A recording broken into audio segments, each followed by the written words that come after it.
What's up, you guys? It's Sir Scrub here, bringing you some more Scrub Tier Yu-Gi-Oh! And in today's video, we're going to be taking a look at how to beat DDDs. And I am joined by the one and only Christian, the Havre card man. How you doing today, bud? Doing pretty great. Hope everyone else is doing well. This is a deck that I've rigged up. It's insane, so we're going to show you today how to beat it. Go Master Rule 5 because the boards it can set up are pretty insane. It's pretty nasty, especially considering it's looking to be one of the flagship combo decks of the upcoming format. Everybody and their mother wants to play this deck now, so this should be pretty helpful for a whole lot of people. So starting off as a DDD player, what makes this deck so good? So DVDs, if you guys don't already know, is a super heavy combo deck that's playing what's in your hand and what's in your graveyard. And mostly it is setting up that graveyard to go into fusion plays, synchro plays, exceeds plays, and link plays. You get a little bit of everything. There's even some pendulum in there too, even though that doesn't come up all the time. There's just a whole bunch of explosivity with this deck, and it's a deck that really loves to go first and end on several negates. I've built several boards where I can end on like 3 negates and be able to go into a Boral Sword or a Boral Load Dragon on my opponent's turn and get another negate. And there's just so much potential with this deck that you really cannot like disregard it. And its consistency is impressive. It's not like necessarily a linear play style, but it's a more of a formidable liquid state type of style. Like it can play with just about anything that it has. So definitely be wary of this deck. There is so much that it can do. And you really got to kind of know some of the play styles of this deck because there's not any like one play line that you can know how to negate. You just got to know how to stop the right cards at the right time to be able to slow down the strategy. And I think that's one of this deck's biggest strengths is the fact that depending on what your hand is, you can mold your lines of play to what you have available to you. And a lot of people, if they don't know how to play against the engine, the fact that you're not going into the bread and butter combo may be enough for them to mistime their negates for you to be able to play through them. And I do think that that's one of this deck's biggest strengths. Combine that with the wall of text, and Yu-Gi-Oh players don't like to read. So, yeah, for sure. There's a lot of DDD effects to be able to go through and actually have to read to understand it. So, yeah, this deck's got a whole lot going for it. Not only that, it's just popular with the fan base. You know, this deck never really got its time to shine in the meta, so I think that now people are just really itching to play with DDDs. And now we have Link Monsters, which put the deck at an even better position than it was a few years ago, right before Zodiac format. Well, and not only that, we just got our actual DDD, like, Link Monster support for this deck, too, making the strategy even stronger than it already was to begin with. Not only that, Cross Sheep and Crystron Needle Fiber just make this deck insane. Yeah, they totally raised the ceiling of any deck, pretty much this format, but especially this deck. Yep. So with that in mind, what are some good cards that you want to have in your deck if you're planning to go first against this deck? So if you're going first against this deck, obviously DDDs, if they know they're going second, they're going to tend to more of an offensive play, which means you're going to have to be looking at stuff like them, possibly put on a Boral Sword Dragon and a Kali Yuga to just give you a Dark Ruler no more, basically saying you can't activate any effects for the rest of this turn, and I'm just going to attack you for game. So to be prepared for stuff like that, DDDs, a lot of what starts off their play is fusion monsters, and just really spamming their field of the whole ton of stuff. So naturally, floodgates are going to shut this deck down really quickly. There can be only one, and summon limit are perfect against this deck. Oh, boy. If you stop them to only 2 summons per turn, that's just, they can't play anything else that turn. That's like, pretty that's much GG. Yep. There can be only one. Everything is Fiend type, so if they can only control one Fiend monster on their field, that like there is no strategy for them. There's no board they can set up. And they can't. All of their stuff is reliant on monster effects. And they can't even go into Phoenix because Phoenix is also a fiend. Exactly. Oh, man. So it's really, yeah, both of those cards shut down this deck super hard. Things like Anti-Spell Fragments and Imperial Order do shut this down deck pretty good as well because the Dark Contracts, both with the Gate and with the Swamp King, are essential cards to this deck. With the Gate allows them to search for their key combo pieces, and then with the Swamp King allows them to fusion summon. And it gives them like either just a normal polymerization mixed with a miracle fusion for the archetype. So be wary of those. And not only that, it also blocks off the entire pendulum part of the deck. Just basically saying this whole section of your engine is now blanked. Yep. And while it doesn't come up often with the pendulums, there are a few cards like DDD and Rock where when he's on the pendulum scale, he gets you like an extra free special summon. So it does indeed help out with that for sure. Like I mentioned before, fusion monsters are like the biggest part of these combo starters because when you have your either Flame King Genghis or Flame High King Genghis on the field, if another DD monster is normal or special summon, depending on which card you have out, you can special summon another DD monster from your graveyard. Which, if you guys didn't know, anything that says DD in its card text also applies to DDDs. It's a really weird name ruling that kind of works along the same line as heroes. But as long as it has like DD in the name, it applies to that card as well.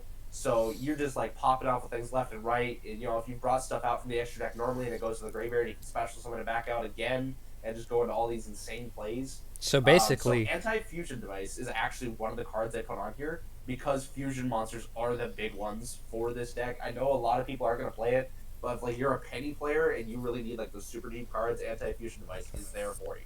and then of course, you know, the big daddy, the grandfather of anti-fusion devices, of course, D-Barrier, which is going to put in work. That was my next one on the list, yeah.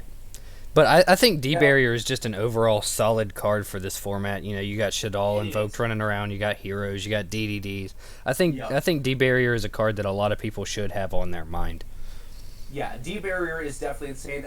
But my recommendation with D-Barrier is if you're going to don't actually go for the fusion because that's not going to be like the super choke point. The board the DDD players want to end on is Synchro.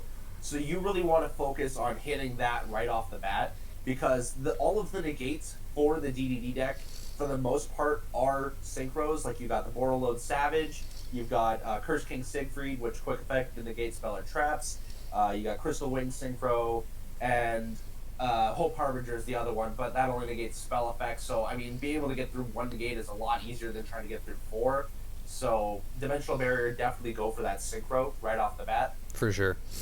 Speaking of Hope Harbinger, that's also a fantastic way to interrupt this deck, just sniping away that important Dark Contract card and attaching it to where they can't recycle it back and be able to play through the negate, I feel like is a powerful way to just say no to this deck and kind of shut them down mid-combo.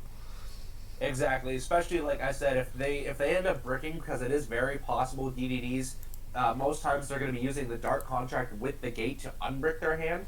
So if you hit that with the Hope Harbinger like right off the bat and they don't get that search, that might just be like the end of their turn right there. By the same token, you know, you can do it with the Dark Contract with the Swamp King too, because maybe they don't have the access to get into a fusion play right off the top of their hand with the Swirl Slime, so they might have to use that. So if you can stop that, that's just like even more power right there to you. Just so many different things. And general back row hate, Mystical Space Typhoon, that's the downside of these Dark Contracts, is that their effects don't actually activate as soon as they're played on the field. So, like, you actually have to play them, and then after everything settles and, like, that chain resolves, you have to go and activate its effect during the main phase. So, if you're going against a DDD player, they play that Dark Contract, and you have back row hate, hit it right away. Just so you can get rid of that Dark Contract and they don't get their search. Because if they don't have the chance to get that effect off, then, I mean, that they can't use it. So, keep that in mind, for sure, 110%. So it kind of works in a way that would you activate it and then it activates on the field, kind of like most field spells would. Think of like a Dragonic Diagram, stuff like that. Yeah, exactly. So next up on the list, for more going first stuff, honestly, setting a Called by the Grave is insane for this deck. If you snipe that, like, just the right card, say you either hit the DD Lamia, which is the tuner for the deck, you shut down all of the synchro plays. Unless they pull out a ghost, but like that's rare. It's really just like a 1-up for the deck, and it's more of an extender than anything. So you hit the Lamia, or you can hit the Swirl Slime or Necro Slime, because either one of those will actually stop the fusion plays for their deck. Swirl Slime not so much, because that one sends to the graveyard from the hand for a fusion summon, and when they're being used as materials, I don't think you can Call by the Grave that and stop that fusion summoning from happening. But definitely the Necro Slime for sure, because that one allows you to fusion summon from the graveyard. So by the same token, banishing Macrocosmos, a Dimensional Fissure, anything like that makes you banish. I was just about to say. Graveyard hate. Yeah, Pretty much any sort of graveyard hate. Yeah, if you wanted to go full helmet, that's the way to do it. Yeah, because this deck plays like straight from the graveyard with so many different strategies. They're like special summoning out of there, fusion summoning out of there, doing like everything from the graveyard. So any sort of graveyard hate, like even DD Crow, is amazing. So just anything that vanishes from the graveyard and stops them from setting it up the way they want to. Another good one would be on the reverse side. Oh, yep. Another good one would be Dimension Shifter, because that's also going to protect you from about 90% of hand traps too. Yep, 100%. But alongside with that, you can go the opposite direction, and you can throw out either an Imperial Iron Wall or an Artifact Lancia, because DDs also do rely on banishing some of their stuff to get into their plays. So if they can't banish things, they can't get their effects, they can't special summon their monsters, and they can't go off their plays. So you can really go for either side of that to say either they can't banish or you banish everything. It's a go big or go home on this one, but if you do either one, it shuts down so many plays for DDDs. And then as a side, Iron Wall and Lancia is also going to be good because after Eternity Code, Orcust is going to be coming back into the meta really big. So having those cards in your side deck makes it, they're going to be applicable to a wider metagame as a whole. Not only that, a lot of decks like the Invoked Engine and the Shadow likes to banish, so I think Lancia and Iron Wall, they're going to see a lot of play, especially when it comes to this deck, but also because they apply to the metagame as a whole.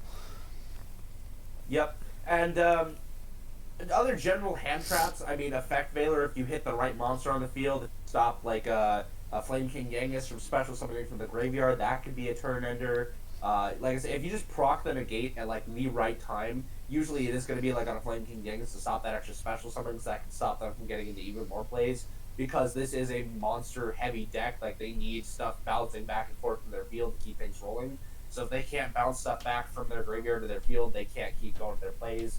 Droll and Lockbird is huge for this deck with how much searching there is, because the consistency in this deck really lies in the fact that it can play things like a full playset of Allure of Darkness and Trade-In, so it allows it to sort through its deck and get like its key combo pieces and set up its graveyard and Banish Zone all at the same time. So there's just so much potential with this deck, and there's so much draw power. It's also playing, like, most cases, there's Upstart and Into the Void as well, just to lower the card count of the deck, essentially. And so if you hit that Droll and Lockbird and you stop them from searching through the deck, it actually really slows them down a lot. Ash Blossom is not nearly as effective with this deck. It's easy for this deck to play through an Ash, because if you Ash just like one thing, it's not going to stop a whole turn, unless you Ash the Dark Contract at the gate and they don't have anything left in their hand. That would be like the only case where DDDs can get shut down by an Ash Blossom. Droll and Lockbird is going to be far more effective, which I know a lot of people aren't going to be playing it now that Spirals are seeing a huge decline. But, I mean, there's probably still going to be plenty of reasons to play it in this upcoming meta. There's probably going to be a lot of combo decks adding to their hands. So, and Droll is just good against Rogue, too. It is. It truly is. And then, any combo deck struggles to play against Nibiru. That card is just absolutely absurd. Konami really flipped everything on its head when they printed that card. Yeah, I mean, for DDDs, pretty much, if you get Nibiru'd, like, at the end of your combo sequence, like that, you can't do anything. So, like, I'd say wait until after they use, like, their Necro Slime and Graveyard to Fusion Summon and all that. Wait until they're out of fusions, then Nibiru. Because if they still have that stuff in the graveyard that allows them to still Fusion Summon and go off more plays, they can play through the Nibiru. But if you do it, like, towards the end of a combo sequence, like, say, probably just before they pull out their Crystal Wing Synchro Dragon, so most of the times you're going to do it when they pull out the DDD Gust King Alexander.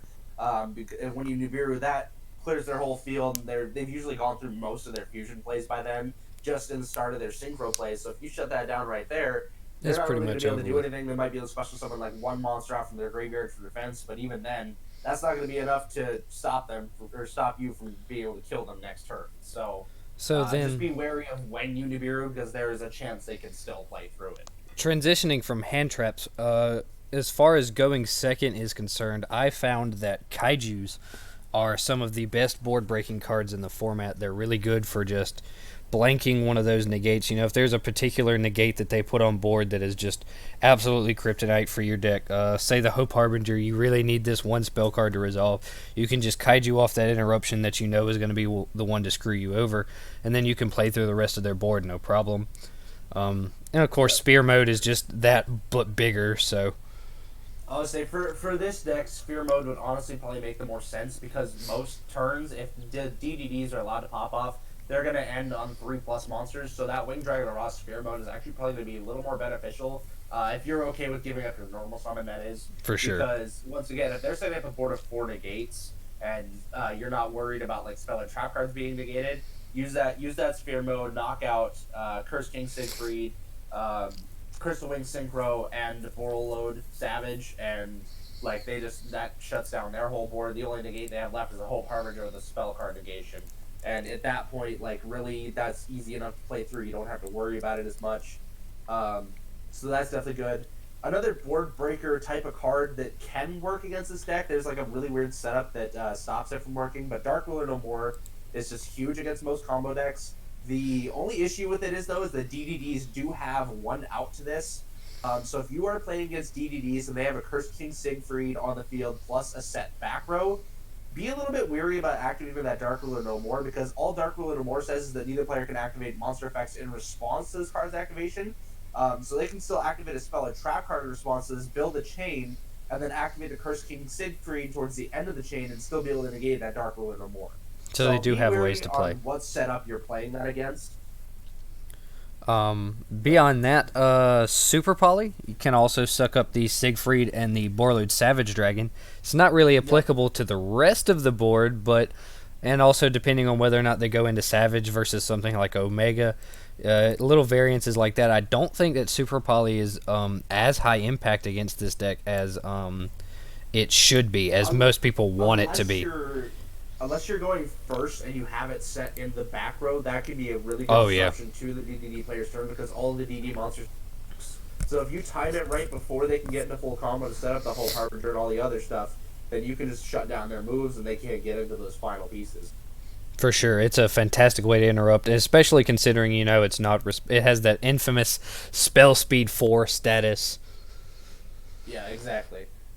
So beyond this, there are a few cases, like archetype-specific stuff. Obviously, you've got like General Negation, Solemn Judgment, and Book of Moon and all that. If you've like negate the right effects once again, or you flip the right monster down at the right time, those can be really effective to stop this deck. There are a few like archetype-specific cards, or just archetypes in general, like Mech Knights. DDs have a horrible matchup against Mech Knights because they have all the back row set and monsters, so it's super easy for Mech Knights to get their columns. Like, you're going to get probably at least one guaranteed column with all the setup DDDs are having, especially if the player playing DDDs is not careful about it. Mech Knights can have a really good matchup against this deck. And Mech Knights in general are just fantastic for going second. They can help a lot of different decks play through a lot of different disruptions, and they're really a small, compact engine. Yeah, exactly. And this deck also does lose to a few other certain strategies. Heroes being a big one, because that one-sided Macrocosmos from Dark Ball really shuts down this deck. Once again, because of the Vanishing. Winda is another Floodgates of Shadal's, have a really good matchup against this deck as well. Being able to shut down the opponent.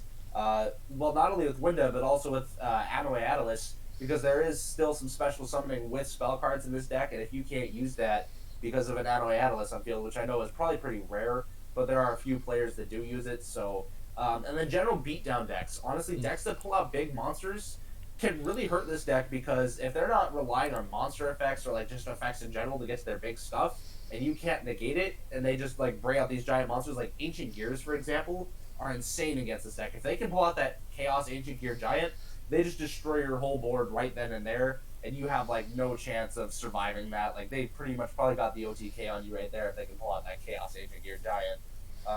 So just heavy beatdown decks like that just bring out these really crazy creatures. Anything over, I believe it's 3250. Anything over 3250 can take out any monster on a DDD player's field, unless they're playing like the really weird DDD extra deck Pendulum monsters, which I don't know why they would be. It doesn't really make much sense. They're not like as good as Hope Harbinger and all that stuff. So Dino players rejoice. Yeah, exactly. Now, I mean, honestly, we might almost consider there's a few cards in here don't really do that well against this deck, just because of some of the setup that DDDs can have. So this is just something to be aware of, like when siding. So I mentioned before, Ash Blossom DDDs are really, really easy to blow through. Ash Blossom, they can play through it super easy. Evenly matched, if they have the Cursed King Siegfried set up, your evenly matched is going to do nothing, so just use that to negate it. Lightning Storm, they're going to have 2 negates set up for that, both Hope Harbinger and Cursed King Siegfried. So there's like so many different ways for them to stop any of these cards. So just try to like break their board with something like that.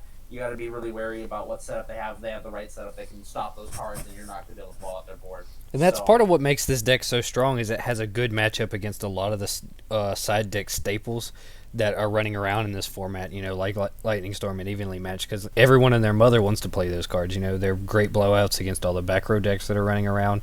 And for DDD to just be able to blank those side deck cards that a lot of people are playing is definitely a really, really big strength for this deck. Yep, I think that's all I got for DDDs today. I mean, obviously, they can out this deck, so just kind of be aware of DVDs. If anything, just read the card text and play the deck so you can learn how it works and when to stop it. That would be my biggest advice overall. Yeah, I think that's all I've got for this one. So if you guys did enjoy this video, please be sure to leave a like and subscribe, and let us know what you think down in the comment section below. And if you do want to see more creative videos from both of us, please be sure to check out our respective channels down in the description. But most importantly, don't forget, be a scrub. Peace.